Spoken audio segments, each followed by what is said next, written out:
علم حاصل کرنا ضروری ہے۔ نمبر 1، کیسے علم حاصل کرو گے؟ علم حاصل کرنے کے لیے ریلائبل سورسز یعنی معتبر ذرائع، باوثوق ذرائع، ان کے ذریعے سے علم حاصل کرنا ضروری ہے۔ آپ علم حاصل کرنا چاہتے ہیں مسٹر گوگل کے ذریعے سے، آپ فتویٰ معلوم کرنا چاہتے ہیں آن لائن جا کر۔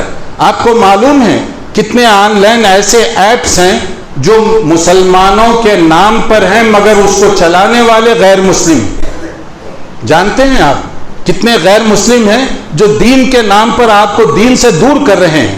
قرآن مجید کی تفسیر وہ آپ کو بتائیں گے، جائز اور ناجائز کے مسائل وہ آپ کو بتائیں گے۔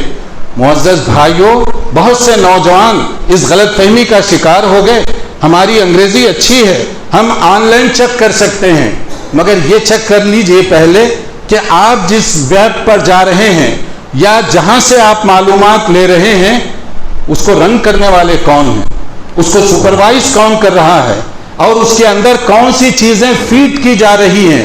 آپ کا ذہن و دماغ کس طریقے سے دین اسلام کے خلاف کیا جا رہا ہے، آپ کو یہ بھی سمجھنا چاہیے۔ اس لیے علم ریلائبل سورسز یعنی معتبر ذرائع سے علم حاصل کرنا یہ بہت زیادہ ضروری ہے۔